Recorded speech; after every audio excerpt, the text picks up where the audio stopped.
Atenção, atenção, atenção, chamando Newton César. Sim, Márcio está gravando a chamada. Presente. E aí, Roberto? Bem, Tudo em paz? maravilha. Bora então. Vamos lá. Mais um episódio de Contatos Insólitos. Este aqui é de número 96. E o nome do tema, né, o nome do episódio, né, mas é a temática de hoje, é o ritual como símbolo em movimento.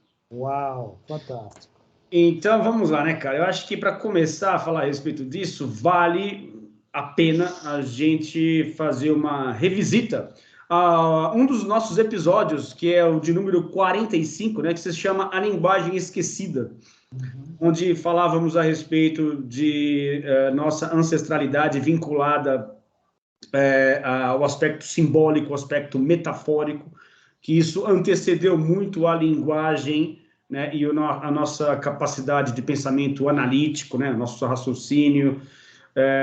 Foi um episódio que a gente falou a respeito disso, né, que isso, essa questão simbólica, ou a interpretação simbólica da vida, ela antecedeu muito, né, aquilo que nós hoje conhecemos por linguagem, né, ou todo o pensamento crítico, analítico, que nós temos hoje, o aspecto literal, que hoje prevalece na maior parte de nossas vidas, está muito distanciado, né, dessa linguagem, por isso que, né, o título era A Linguagem Esquecida, que é uma linguagem, né, que se perdeu no tempo, mas que fez a maior parte, esteve nos acompanhando a maior parte do nosso tempo, continua a fazer parte de nós, mas ela é completamente ignorada, né, fingimos que não está acontecendo. Então, acho que é legal a gente fazer essa revisita inicialmente, para aí depois entrar onde eu quero, que é realmente a questão do ritual, que eu estava pensando a respeito disso. Foi uma dica que eu li num livro que eu estou lendo agora, que chama Inner Work, baseado muito no trabalho do Jung em relação à interpretação dos sonhos, e tem uma parte do livro que fala a respeito desse aspecto ritualístico, isso me inspirou a gerar esse tema, né? Mas eu acho que é legal a gente começar por aí, então já posso passar a bola para você fazer os seus primeiros comentários. Muito bom. A gente deve entrar na parte da interpretação do ritual como um fenômeno interno e tal, né? Mas é legal, quando você me passou o tema, eu estava vendo, eu tinha lido também textos sobre esse assunto, esse tema, muito vinculado também a essa parte interna, a representação simbólica de práticas, porque rituais são basicamente práticas, né? Que a gente vai entrar nisso, mas também tem uma parte que é muito interessante também, e das civilizações antigas, e da gente hoje em dia também, de práticas que a gente transforma em rituais, movido por coisas externas, coisas que a gente tenta imitar externamente. O que eu estava vendo lá, que seria, a gente pode falar só no passado, depois a gente vai para a parte interna, mas é que é bem legal.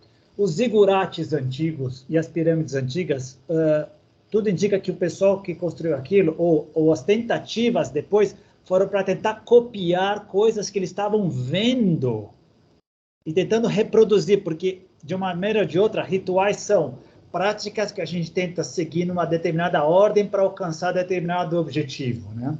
Então esse era um aspecto. Rituais religiosos que o pessoal tenta seguir, tanto é que quando alguma coisa dá errado, você errou alguma coisa no ritual, você errou alguma coisa no passo das coisas, né? No próprio dia a dia a gente cria uma série de coisas, desde mandingas para conseguir algumas coisas e outras. Isso sem contar nos grupos de contato em geral e nos grupos AMA em particular, quantos rituais nós criamos. Depois eu seleciono 3 ou 4, se você quiser, só de anedotas para a gente conversar. Externa, né? São práticas que a gente faria em determinada ordem, numa determinada sequência para alcançar objetivos. Mas o que você está propondo em discussão, que eu acho que é fascinante, é essa ideia interna de vir à tona numa linguagem simbólica que a gente representa e tenta alcançar objetivos internos e externos através dela, que é genial e é muito pouco comentada, estudada e discutida, né? Pelo menos nos círculos em geral, né? No materialismo zero. Eu tenho que fazer uma confissão, né? Porque, assim, faz bem pouco tempo eu via os rituais com uma coisa realmente da forma como eu faço o texto de apresentação, né? De uma forma meio que me parece algo primitivo, algo vinculado especificamente em relação às religiões, mas também vinculado a uma crendice, né?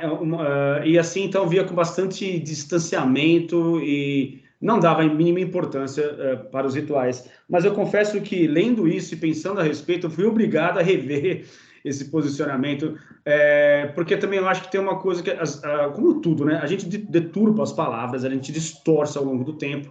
Então, eu acho que o ritual ele acabou...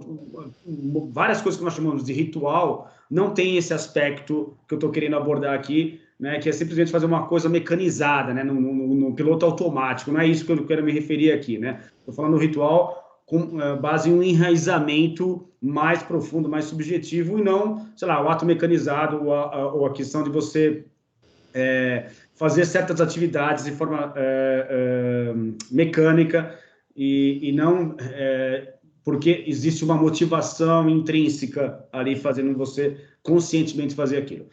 Eu vou chegar nisso depois, que é a questão do ato consciente, né, o quanto isso é importante, porque a partir do momento que você faz inconscientemente ou faz de forma mecânica, perde a característica do ritual e passa a ser uma atividade simplesmente fazendo por fazer ou simplesmente cumprido com um protocolo, porque você perde essa conexão com essa raiz, né, mais profunda. Então, acho que também os próprios rituais, dependendo de como eles são efetuados, por quem são efetuados, o momento de vida da pessoa, isso pode se tornar um ato simplesmente mecânico, que perde a sua importância, perde essa conexão com essa fonte, e como tudo na vida, acaba ficando uma coisa muito superficial, né? Então, eu acho que esse risco também existe, e também cai um pouco para fora daquilo que eu estou querendo enfatizar aqui nesse episódio.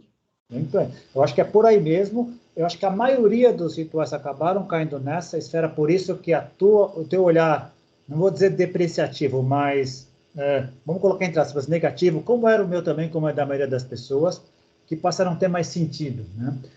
Principalmente se você entra e entende um pouco como é que alguns deles foram feitos, você vê que tem muita manipulação da liderança por trás, quantas coisas foram agregadas e retiradas para ter domínio e controle.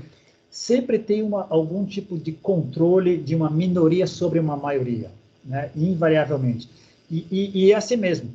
E provavelmente não. Seguramente existe um sentido etimológico da palavra, uma denotação, e depois assumiu, com o passar do tempo, uma série de conotações em todas as línguas. E algumas delas é esse, um hábito repetitivo para se conseguir um objetivo, muitas vezes pueril, etéreo, que se você não fizer...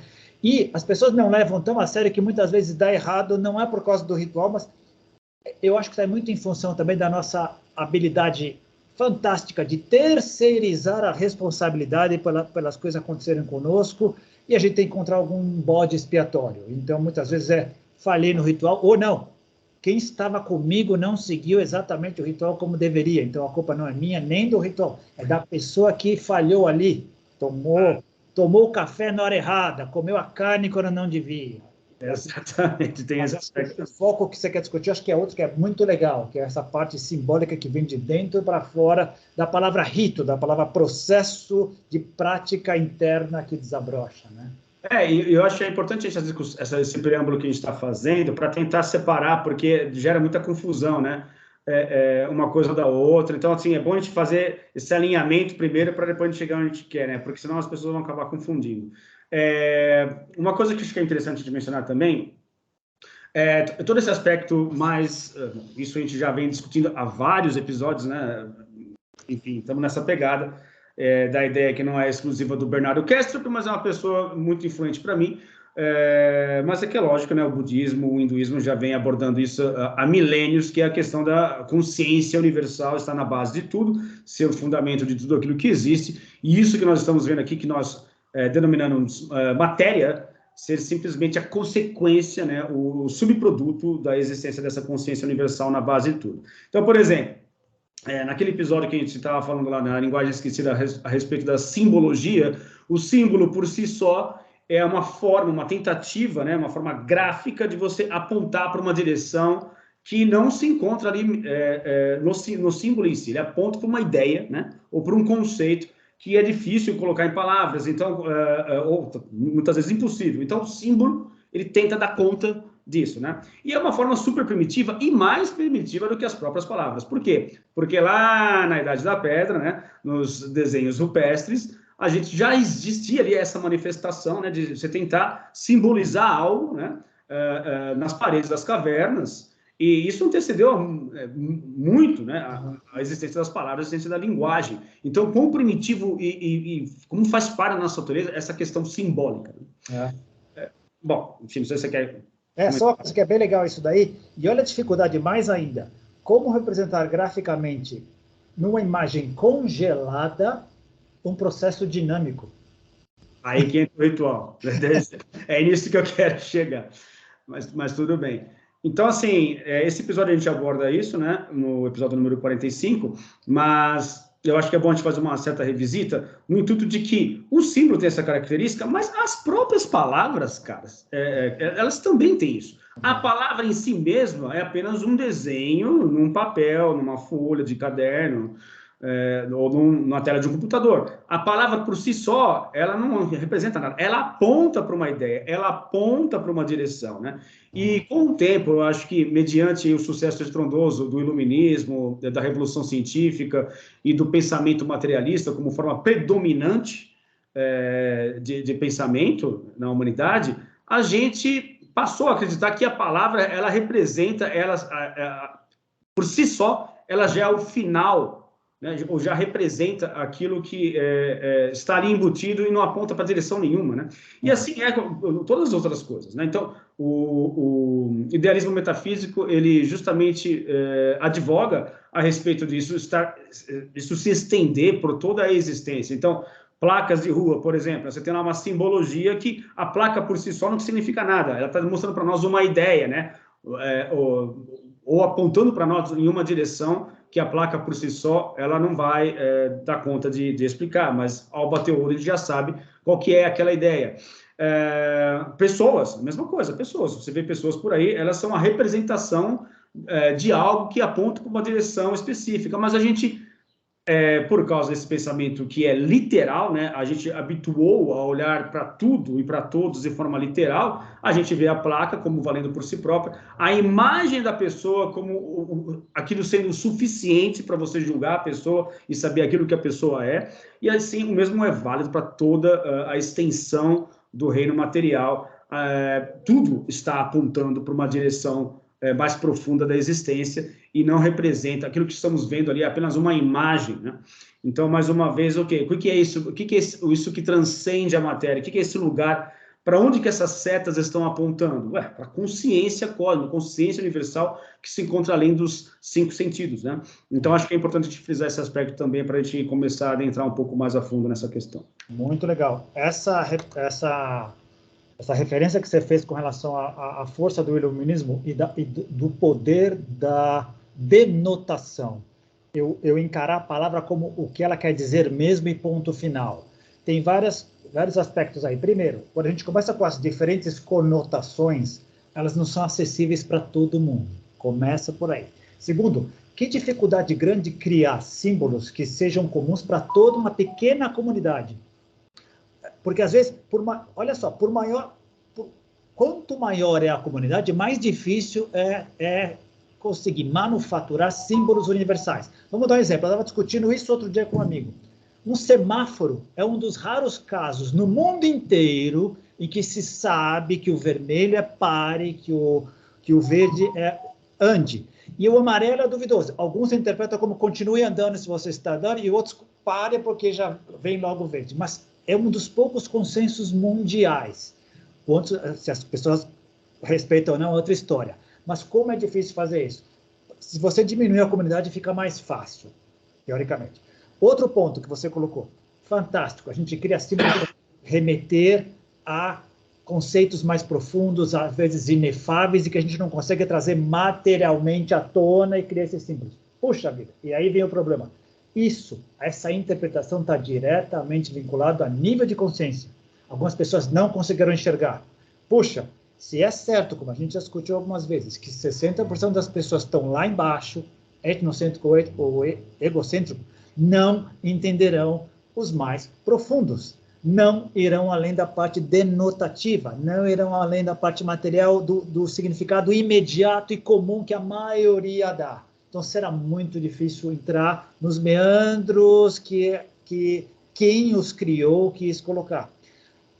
Um exemplo, por que grandes ensinamentos? A gente lembra das frases, das parábolas atribuídas a Jesus. Mas quantas histórias taoístas, budistas, do Confúcio, historinhas, também parabólicas, para dar a ideia de conceitos e outras coisas, foram criadas há 3.000 anos, usando palavras, usando conceitos. É uma das maneiras que a gente vem usando desde sempre, contar histórias para passar a ideia de conceitos mais avançados, mais inefáveis, que vão além da matéria do dia a dia. Mas, como é fácil quando eu reconto de uma maneira e começo a sair um pouco da linha original, como é fácil eu sair da fonte, e quando eu estou recontando pela 10ª vez, a história já é outra. Muitas vezes eu estou falando de outra coisa. O original foi perdido. Quanto isso não tem acontecido desde sempre? Exato, exato. Eu acho que é uma constante na evolução humana, né? E acho que também é importante essa questão de que muito disso que foi perdido também advém dessa supremacia do paradigma materialismo sobre nós e dessa nossa compulsão pela literalidade a respeito de tudo, que a própria ciência e a própria tecnologia nos fazem pensar a respeito disso. Então, por exemplo, você pega a tecnologia, né, com o universo digital e a ideia de precisão, né? Então, isso foi nos dando, foi batendo o martelo em cima de uma tecla, né, da questão da literalidade, né? Ou seja, vamos a fundo, ou até chegar na base de tudo que é 0 e 1. Né? Então, assim, é literal, né? Isso não aponta para nenhum outro lugar, né? Isso significa aquilo mesmo. Então, essa literalidade, que a ciência também nos ensinou, e que, né, é importante sempre a gente bater nessa tecla também, que nós somos a favor da ciência, né? Sempre estamos aqui do lado da ciência, né? Não estamos criticando a ciência, estamos criticando certos cientistas, né, que tomam a ciência de maneira errada, porque a ciência é simplesmente uma forma de você analisar os aspectos repetitivos da natureza, né, estudá-los e prevê-los, né, e a tecnologia, a partir daí, veio a reboque, justamente por causa dessa capacidade de perceber quais são esses comportamentos, mas a ciência não existe para explicar o que a vida ou o que o universo é, e sim a maneira como ele se comporta. Então, feito esse parênteses, voltando aqui, né, então, acho que muito desse aspecto que antecedeu toda a linha evolutiva, envolvendo aí o surgimento da linguagem, né, e o aspecto mais intelectual, tudo isso foi antecedido por esse aspecto mais em contato com a gente mesmo, em primeiro instante, né, e o advento dessa necessidade de colocar, de externar, colocar para fora essa manifestação. Acho que as primeiras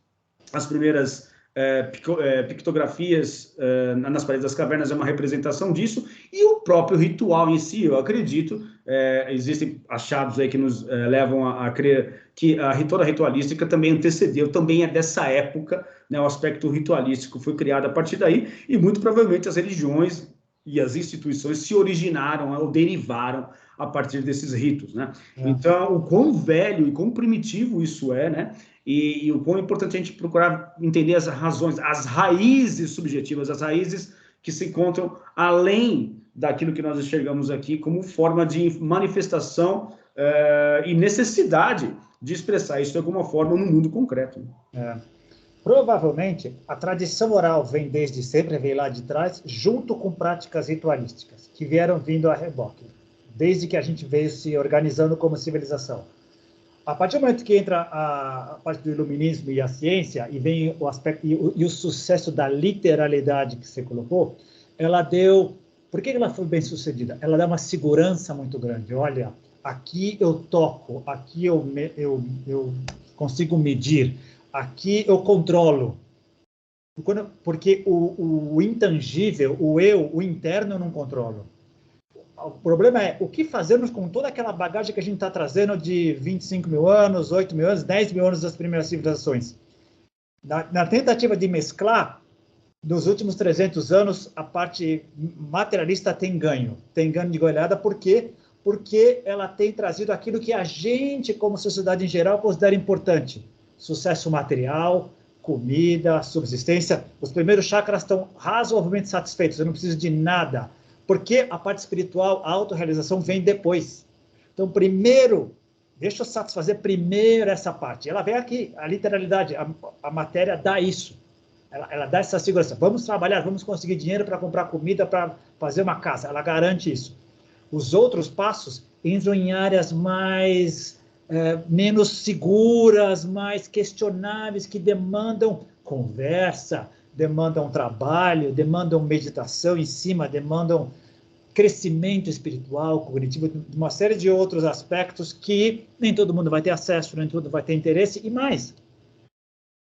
Dizem que quem comanda, os grandes comandantes, os controladores do mundo, as pessoas que estão acima, as grandes elites religiosas, políticas, econômicas, não têm interesse que a grande maioria das pessoas cresçam, porque se a gente cresce, a gente questiona a liderança, a autoridade, e aí perde um pouco esse efeito. Isso pode ser um papo para outro dia.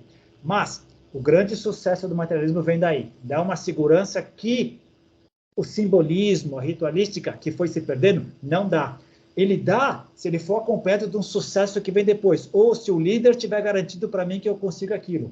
Mas eu saber as origens daquilo e ser capaz de seguir as práticas ritualistas para conseguir entender o que aquilo significava na origem e que aquilo tem um significado para mim, hoje, em pleno século XXI, tem um trabalho que precisa ser feito de discussão, de estudo, de uma série de mergulhos espirituais, cognitivos, intelectuais, emocionais, que nem todo mundo tem condição de fazer ou tem disposição para fazer. Muito bem, muito bem. E eu acho que tem um outro aspecto também que atrapalha ainda mais essa questão do entendimento do aspecto ritualístico na sua raiz, que é justamente essa nossa... essa falácia que existe de que nós entendemos a história, né? Em todos os seus aspectos, mas a gente vive, na verdade, dentro de uma fatia, né? Nós fatiamos a realidade em nosso tempo, né? Estamos temporariamente presos a um paradigma de que, da forma como nós enxergamos hoje, sempre foi assim. E, na verdade, nunca foi assim, né? É assim agora, nesse momento, e amanhã não será mais também, né? Então, quando a gente fala de herança genética, ainda as pessoas conseguem entender, né? Uma herança biológica também é possível. Agora, não se fala a respeito dessa herança do inconsciente coletivo, por exemplo, esse acúmulo de experiências que ficou aí na grande consciência universal, de que forma isso nos influencia até hoje. Os arquétipos, de que forma isso nos influenciam até hoje.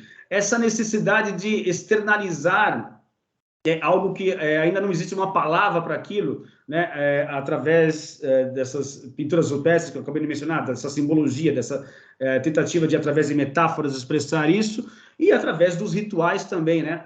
Isso também é herança que nós carregamos até o momento atual, mas a gente poda, a gente decepa essa parte que faz parte da nossa história, carregamos isso conosco, quer a gente goste ou não, e a gente se nega a aceitar de que isso tinha uma serventia, ou de repente tem uma serventia até hoje, é isso que eu vou querer chegar, se a gente conseguir falar a respeito de tudo que eu quero até o momento, porque a gente faz justamente essa poda através das lentes materialistas. Não, isso não existe, isso é uma balela, é coisa de gente primitiva, que não entendia de nada, e isso não é uma necessidade humana, isso inventaram essa coisa, não faz sentido algum. Agora vamos cair na real, que o que interessa é isso que você falou, do mundo material, da subsistência, e acabou, né, atingiu o sucesso material, não tem mais nada, precisa ser conquistado, é isso aí, acabou.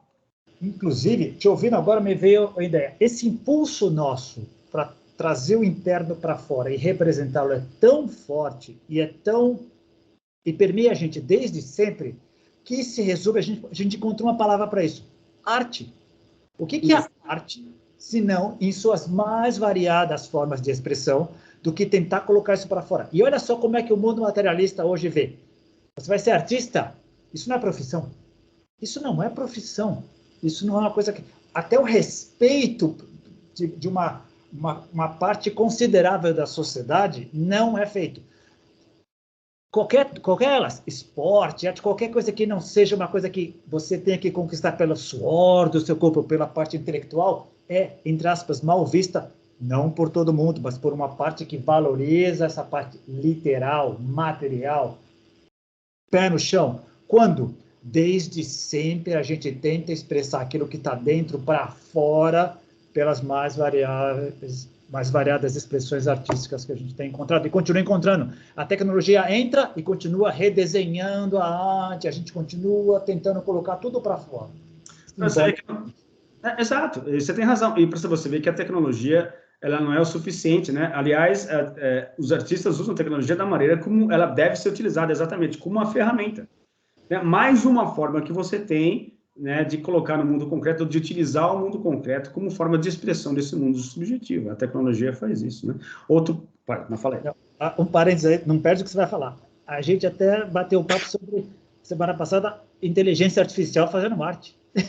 Exatamente. Depois acho que pode até gerar um tema, né? Um tema de um episódio lá, que é muito interessante. Porque até a inteligência artificial consegue fazer arte. E muitos seres humanos não conseguem. Mas eu acho que muito advém, lógico, existe toda a parte, né, fazendo um parênteses aqui, toda a parte de você aprender um ofício, ter a habilidade de se usar ferramentas, etc. Mas com qual intuito de você expressar, né? Esse é outro aspecto que está no intangível, né? E trazer ele para a forma concreta. Não, o que eu ia falar a respeito de... vou aqui tocar na pirâmide de Maslow, né, cara? Não vai ter jeito. Sobre os chakras básicos representando essa questão da subsistência e estar bem no mundo material, o próprio paradigma materialista ele nos diz que esse é o sentido da vida, não existe mais nada além disso, né? Então, sucesso material representa tudo aquilo que é possível de ser conquistado, né? E quantas pessoas não chegaram a esse sucesso material e, né, quando chega nesse ponto, fala, e aí? Né? Do tipo, eu continuo infeliz, continuo insatisfeito, isso não trouxe aquilo que eu achei que traria para mim, né? Quantas pessoas se matam, inclusive, no auge de suas vidas, pessoas famosas, cantores, no auge de suas carreiras, com muito sucesso material e, enfim, acolhimento de um grande número de pessoas, se matam, simplesmente, né? Por quê? Porque isso, por si só, não representa nada. Isso, mais uma vez, aponta para uma direção que é completamente ignorada, que todo mundo diz que não existe, né? Então, esse é um aspecto importante também. A experiência que eu vi e que eu estudei, tem até materiais acadêmicos sobre isso. As pessoas muito bem-sucedidas materialmente, que se dizem e se sentem e se expressam de maneira feliz, invariavelmente tem um substrato espiritual, social por trás que lhes dão sentido à vida. A vida para elas não é somente fazer dinheiro, usar o dinheiro.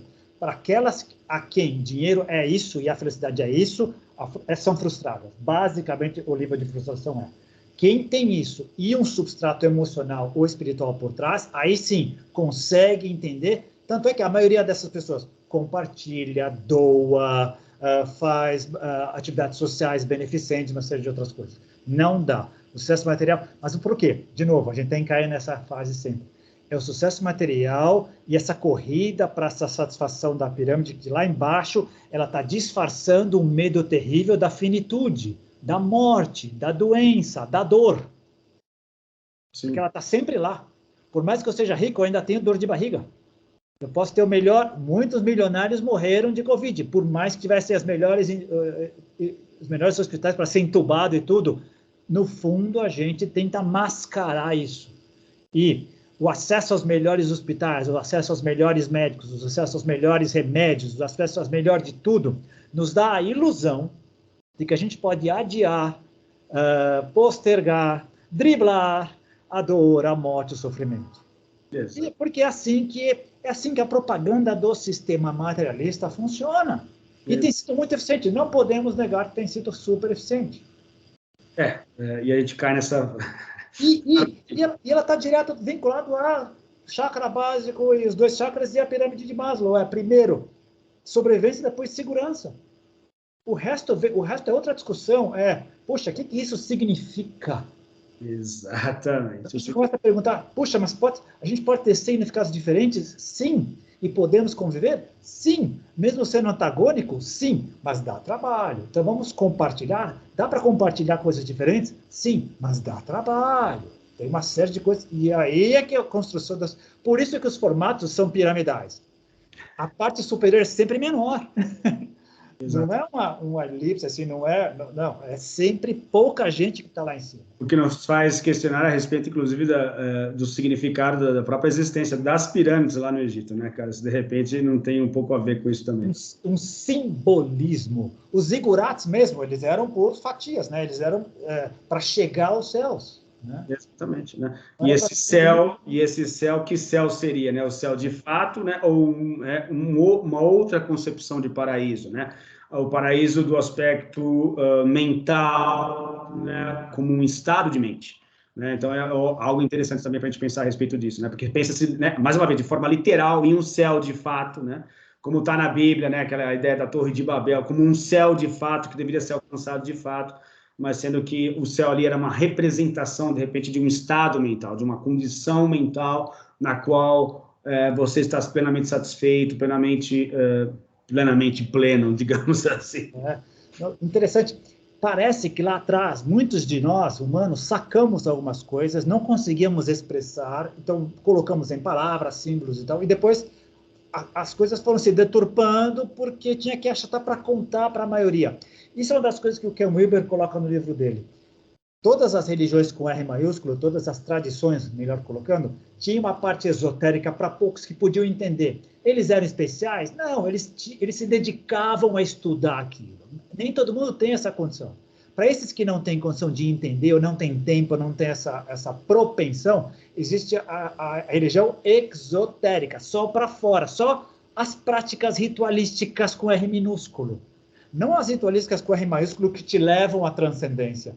Para a grande maioria, as religiões não querem que a pessoa transcenda, elas querem apenas controlar. Exatamente. Então, mas o que eu ia colocar, você está falando do céu, olha só, inferno, purgatório e céu. Então, a gente tem as divisões e tudo, tem sempre três. Essas coisas não são à toa, são sacadas que vêm de longe, que a gente foi colocando com o tempo, depois foi dando outras interpretações e fomos ajustando até chegar onde a gente está agora. Exatamente. Perfeito. Cara, eu acho que agora, na metade, mais ou menos, aí do nosso período, eu acho que vale a pena, então, a gente voltar naquele aspecto que você mencionou, que sem querer, não, a gente não combinou isso, que era justamente a partir desse ponto que eu começaria, que é, voltando à representação pictórica lá na caverna, né, de você ter lá um desenho representando algo, seja um animal, seja um aspecto, sei lá, da psique humana, seja o que for, tá lá uma representação gráfica. Agora, qual que é o problema? Que tá parado, né? Como é que, então, você representa processos, né? E aí que acho que entra o ritual, né? Não estou falando que isso veio de uma forma pensada, mas eu acho que veio muito mais com forma de necessidade interior, de você querer manifestar isso, e a coisa começou a acontecer a partir daí, né? Então, eu acho que aí entra a importância da ritualística como forma de representação, né? Por isso que é a temática, né? É o nome desse episódio, o ritual como símbolo e movimento, de você representar essa simbologia em sequência, como processos necessários, e aí, a partir daí, dessa ritualística, vem o quê? A criação o quê? Das metáforas, né? Dos mitos, né? Onde você já tinha uma condição, depois com o aparecimento da escrita lá na frente, né? De representar isso no papel, em pedras inicialmente, né? Depois no papel, papiros e papel, porque havia já condições materiais, né? Ou condições tecnológicas para que isso fosse representado de outra forma, né? E inclusive a própria precisão, ela foi surgindo através dessa capacidade de inventar palavras que pudessem representar uma ideia mais adequadamente ao longo do tempo, né? Então, eu acho muito interessante isso. Bem colocado. E consensuadas, para que todos pudessem ler e reproduzir, se fosse necessário. Você estava falando, eu estava vendo agora, estava vendo as tabuinhas de argila da Suméria, os hieróglifos egípcios, as palavras vieram depois, os ideogramas chineses, japoneses, né? Tem essa ideia. Imagina, aquilo veio e tentar interpretar ideias ou conceitos em um pictograma, em uma imagem, e só depois, com o passar dos anos, com os árabes, depois é que nós fomos criando letras para criar palavras, para depois... Para a gente criar, nós no Ocidente, de Greenwich para cá, para a gente criar conceitos, a gente precisa de várias palavras, criar uma frase inteira, em que para eles um pictograma, uma figura já dava a ideia, para tentar reduzir o descompasso entre a imagem fixa e um processo dinâmico. Exatamente, bem isso. E aí, o quão é importante a gente falar como, por exemplo, vamos pegar um exemplo que eu acho que talvez se enquadra mais nesse aspecto, ou nesse exemplo que eu estou querendo dar de primitivismo, mas não agora no sentido pejorativo, no sentido de ser algo primevo, né? Algo que se originou primeiro, o xamanismo, por exemplo, né? Então, você pegar o xamanismo, ele tem todo um aspecto ritualístico, né? O original, porque assim, é sempre tipo, é bom buscar a origem das coisas, né, cara? Porque a deturpação me parece também ser um outro fenômeno inevitável, né? Humano. Humano, ou seja, fica muito difícil você preservar, né? Porque aquela coisa do telefone sem fio, né? A característica original de absolutamente tudo, porque vai passando de boca em boca, vai passando de mão em mão e a coisa tende a ser modificada, né? Então, eu acho que isso é inescapável. No entanto, se você pegar o xamanismo como um fenômeno mundial, né, não apenas em uma região específica, mas em várias regiões, você tem todo um aspecto de tradição ritualística ali que tem uma razão, tem um porquê, não é à toa, né? É a forma de pensar, é a forma como o xamã tem ali de interpretar aquilo que ele está tendo acesso e colocar aquilo em movimento, né, através de uma ritualística que é a expressão natural daquele processo que está sendo vivenciado no lado mais subjetivo. Isso. Reconhecido pela sua comunidade como uma pessoa que cumpre uma função. Ele não é o melhor nem o pior, ele cumpre uma função, assim como outros fizeram antes dele e outros farão depois dele, para o benefício da comunidade. Isso é bem legal. E sempre vinculado a práticas. Isso é que é bem legal, a gente tem que reforçar sempre. Ritual é prática. Teoria acompanha.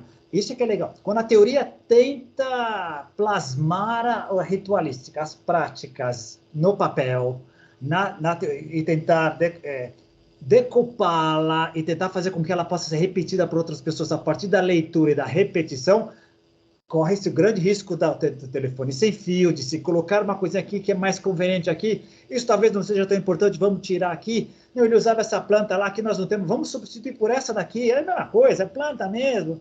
Não, muitas vezes dá errado. Mas eu acho que concordo com você. Um fenômeno xamanismo, segundo os estudiosos, de 50 mil anos, talvez a nossa mais antiga prática ritualística, é a primeira que começa. É daí que vem os rituais originais, né? E tudo veio depois. A tentativa de repetir certos tipos de práticas para se alcançar objetivos posteriores. Né? E tem tudo, isso que você mencionou é incontestável, porque é muito, essa questão da prática, ela vai ao encontro justamente de você, em um primeiro momento, colocar em ação, ou colocar no mundo concreto, ou de manifestar aquilo que está pedindo passagem através de você, né? Então, e aquilo que Bernardo Kessler menciona do eu natural, né? De tentar pedir passagem, ou sobre a natureza, né? Como interpreta a vida, está tentando pedir passagem através de você e se manifestar através de você da forma como talvez a artística seja a mais...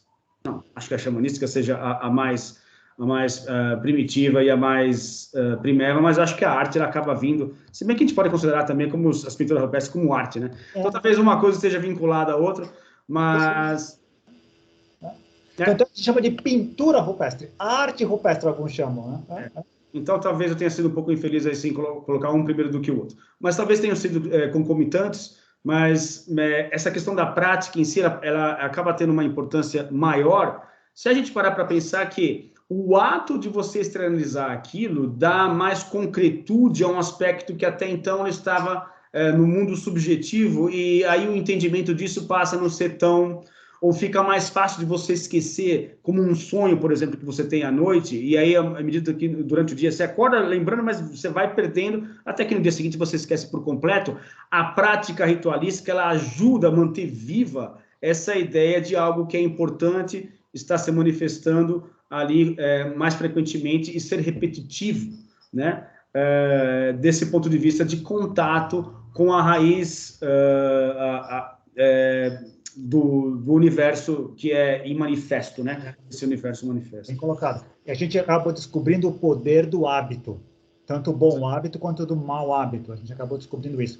Uma coisa que é legal você colocar, que a parte da pintura rupestre, apesar das mais recentes, Altamira, Lascaux, etc., terem, sei lá, 12.500 e tal, e supostamente serem mais... Supostamente não. Cronologicamente serem mais recentes do que o xamanismo, vamos colocar 50 mil anos, essas são as que a gente descobriu que restaram, mas quem sabe tem outras que a gente não descobriu que são tão antigas quanto, né? A gente não tem referência. Mas esse, olha que legal, vamos tentar voltar naquele tempo. puxa, quantas vezes até hoje a gente sabe de práticas e tradições espiritualistas em que a principal orientação é não pensa, sente e faz. O pensar é bem racional, é bem iluminista, é bem científico, é bem de 300 anos para cá. O sentir e fazer e não deixar o pensamento vir entrar no circuito e te tirar da linha, né? Isso é muito legal, isso se deixar se levar por aquilo que vem de dentro para fora e praticar. Eu fiquei pensando outro dia, imagina, eu não sei, acho que não foi uma pessoa, acho que foram várias pessoas, mas imagina aquelas pessoas sentindo os movimentos que vieram a hoje ser o Tai Chi, na sequência que eles são, na ordem que eles são, isso é sensacional. Todo mundo faz os mesmos, da mesma ordem.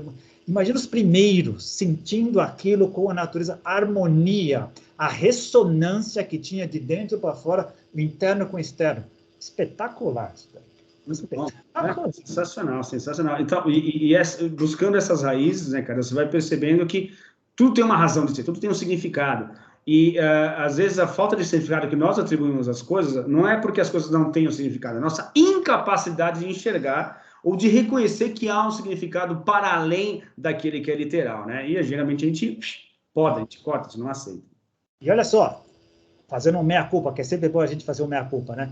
Eu estava um dia explicando para, acho que meus sobrinhos, faz tempo lá, para alguém falar assim, olha, como é que os indígenas, as criaturas primitivas, os povos primitivos descobriram o poder das plantas, né? Eu falei, é fácil, eles pegavam uma por uma, iam testando e o que der, resultava, né? Eu me lembro que meus sobrinhos pequenininhos falaram assim, mas era muita planta, como é que eles foram fazendo uma por uma? Eu falei, deve ter sido isso mesmo. Agora, estudando como o pessoal trabalha com as substâncias enteógenas, todos eles dizem o quê?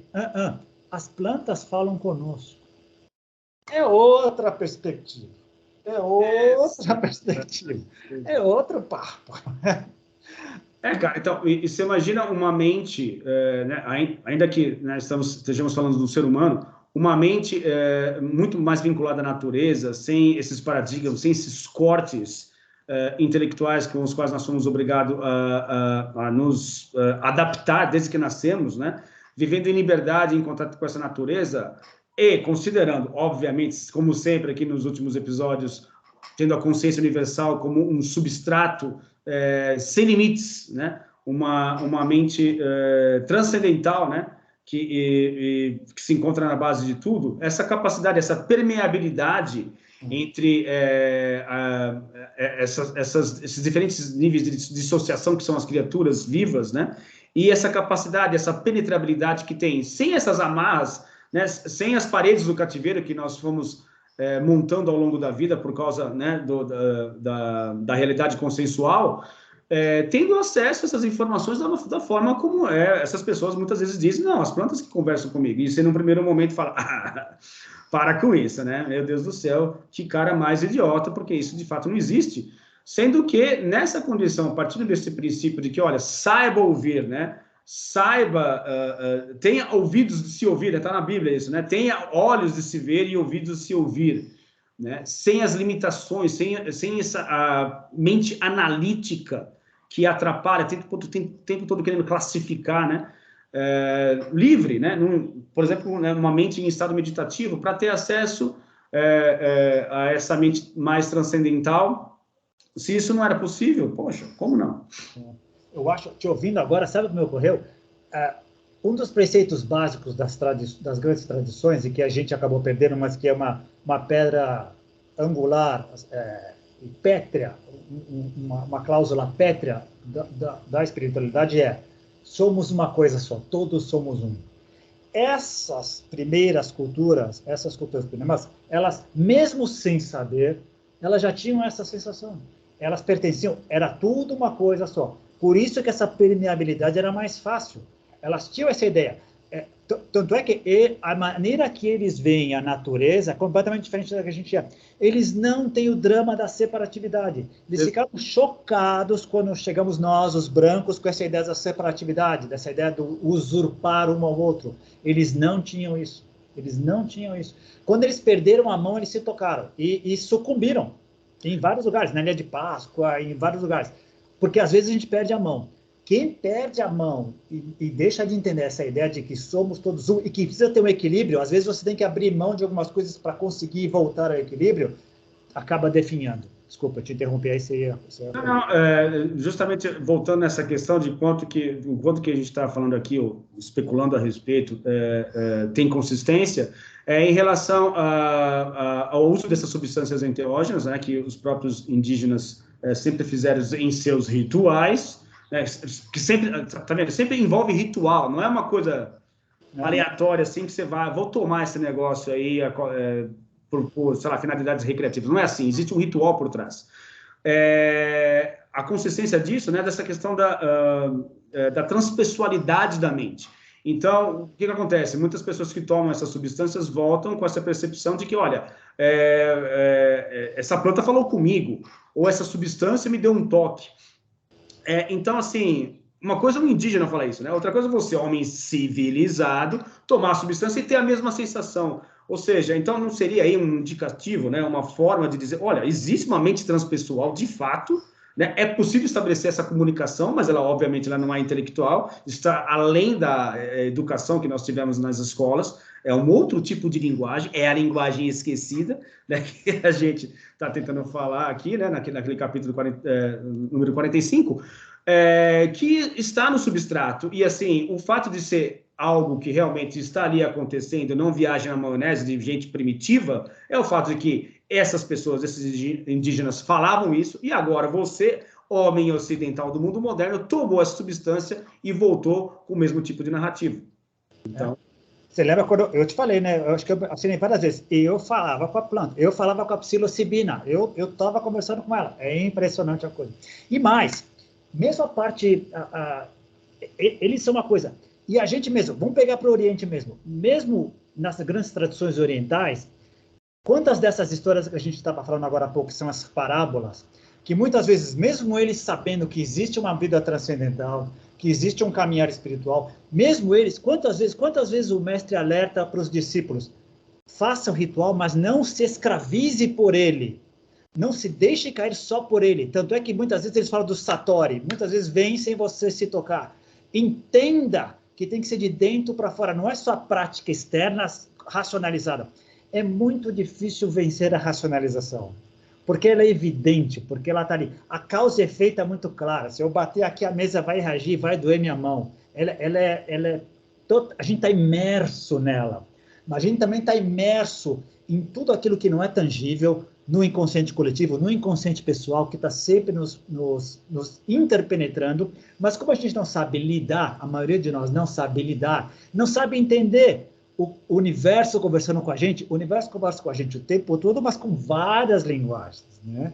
Com a sincronicidade, com os bloqueios, com o azar e a sorte, com a doença, com uma série de outras coisas que a gente não consegue entender, né? Exato. E se nos abrirmos, puxa, ele fica uma coisa fascinante, ele fica aquela explosão de cores e possibilidades, sem espaço e nem tempo. Isso que é louco. E o mais maluco é que é uma coisa que eu coloco também no texto descritivo, que apesar de um primeiro momento a gente vincular necessariamente os rituais com práticas religiosas, muito do nosso comportamento ele é ritualístico também, porque se é essa transferência do subjetivo para o objetivo, né, o nosso comportamental ele manifesta algo que se encontra em nossa mente, né? A origem disso não é o corpo, ou seja, existe algo por trás que faz você estar ali fazendo aquilo. Então, quando a gente fala assim, ritual, a gente, né, já pensa, já faz, já coloca lá a etiquetinha, né, de que isso aqui tem a ver com prática religiosa e tal, mas, cara, o nosso comportamento repetitivo, principalmente, ele está refletindo o quê? Um aspecto ou um comportamento, não um comportamento, não, um padrão mental, né? Um padrão mental que se manifesta através de comportamento, e que, inclusive, esse padrão mental pode ser ruim, péssimo, e isso se traduz em péssimas ações, em péssimo comportamento também, através de ações ritualísticas também. E aí você extrapola o conceito, né? Sai desse confinamento religioso e passa para um entendimento da realidade muito maior, inclusive englobando aspectos do dia a dia que você pode fazer de forma ritualística e nem percebe. O problema é muito bem colocado. enquanto a gente tivesse a ideia, de novo, a gente é bem escravo da separatividade, né? Enquanto eu tiver cérebro e mente, enquanto eu tiver, ou melhor, corpo e mente, né? Espiritual e material, sem lembrar que são faces do mesmo vibrando em frequências diferentes, mas é a mesma coisa. Enquanto a gente estiver querendo... O problema não é tanto separar, é dizer que se um existe, o outro não pode existir.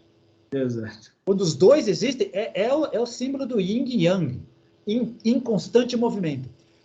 Quando a gente se toca disso, a própria ritualística, as próprias práticas adquirem ou sobem de patamar. Porque elas podem ser modificadas, elas podem ser agregadas, elas podem ser adaptadas e podem levar para outros lugares. Exatamente. Eu não fico escravo dela.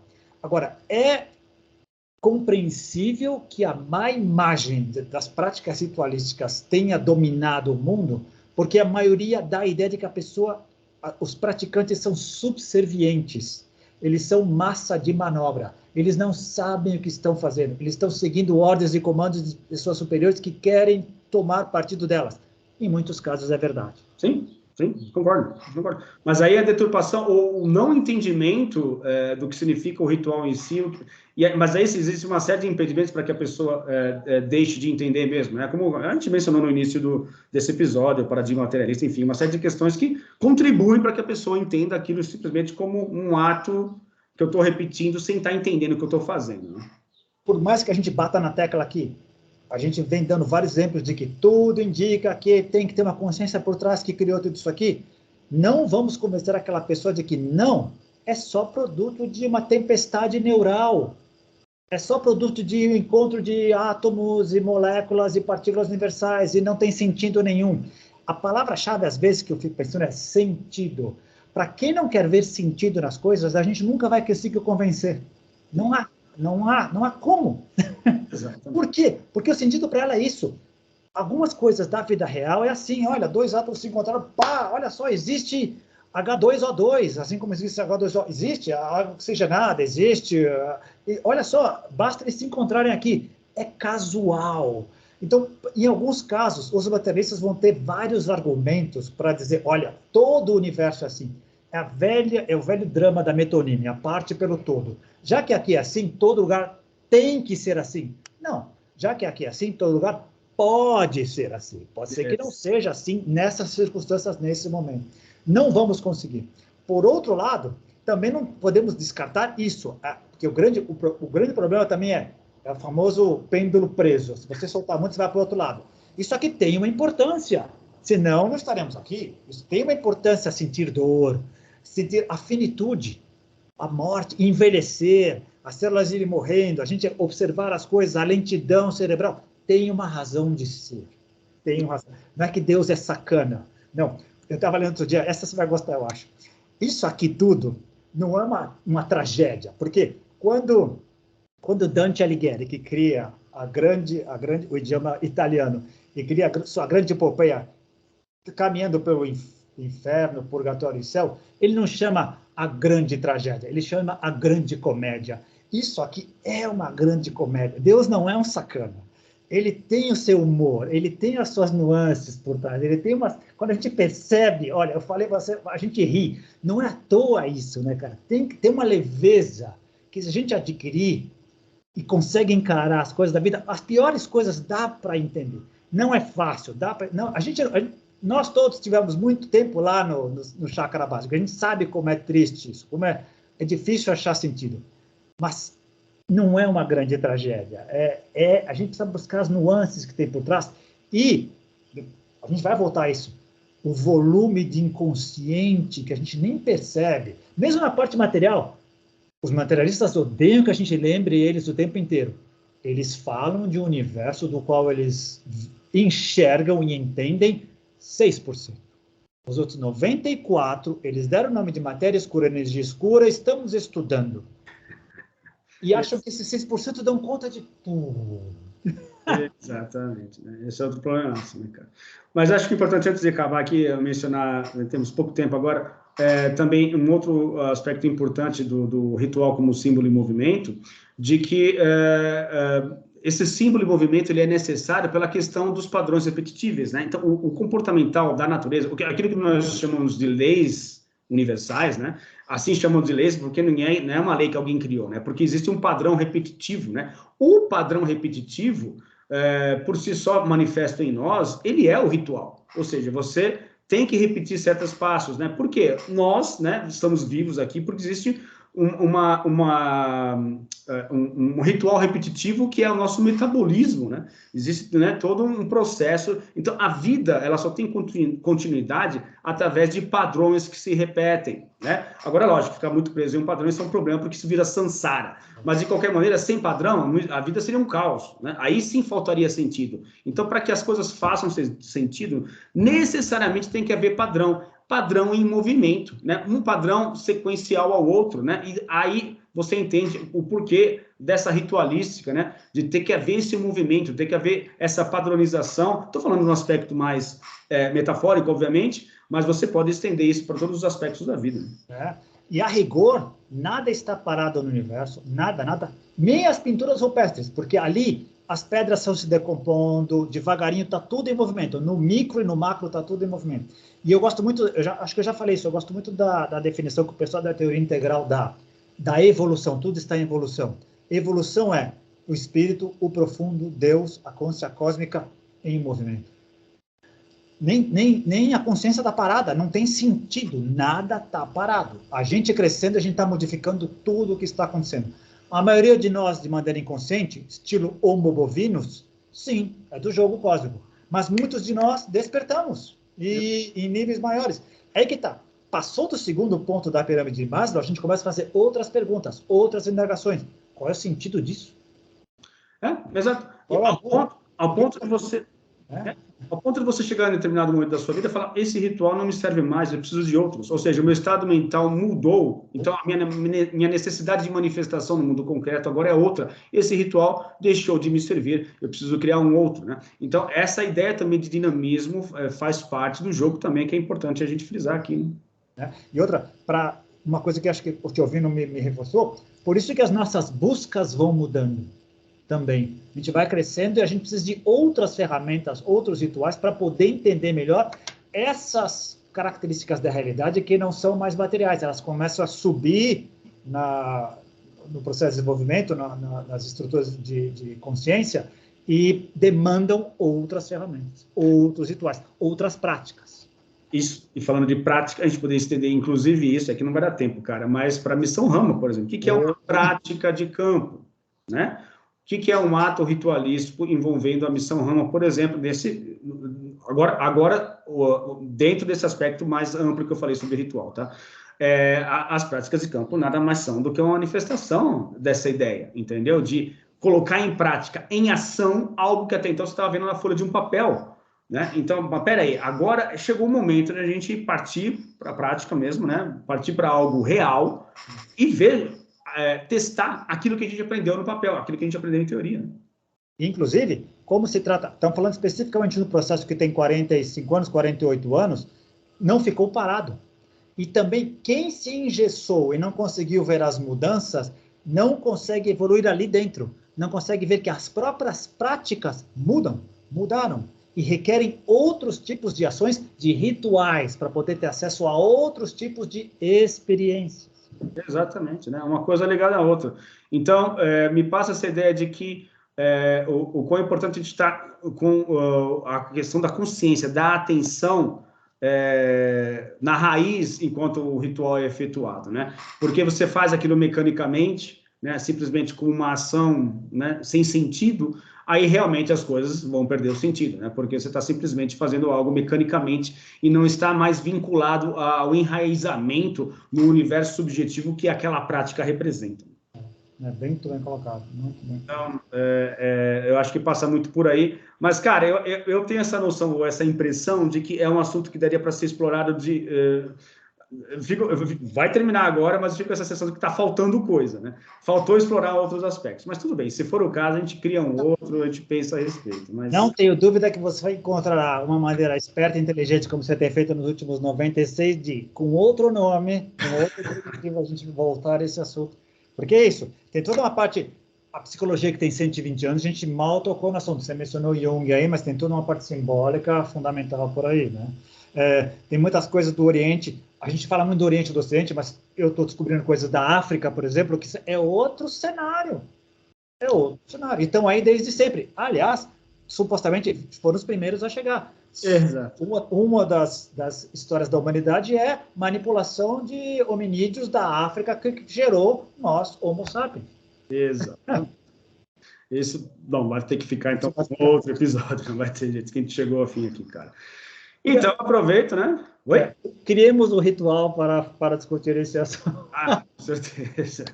Então, eu queria aproveitar aqui e agradecer a você por mais uma participação impecável. Agradecer também as pessoas que têm nos elogiado bastante aí. Obrigado aí pelos comentários carinhosos. E convido quem estiver chegando aqui agora para que se inscreva no canal, faça seus comentários, dê um like aí no vídeo. E nos encontramos então no próximo episódio de Contatos Insólitos, na próxima segunda-feira. Um grande abraço, cara. Valeu, garoto. Até mais. Tchau, tchau. Tchau.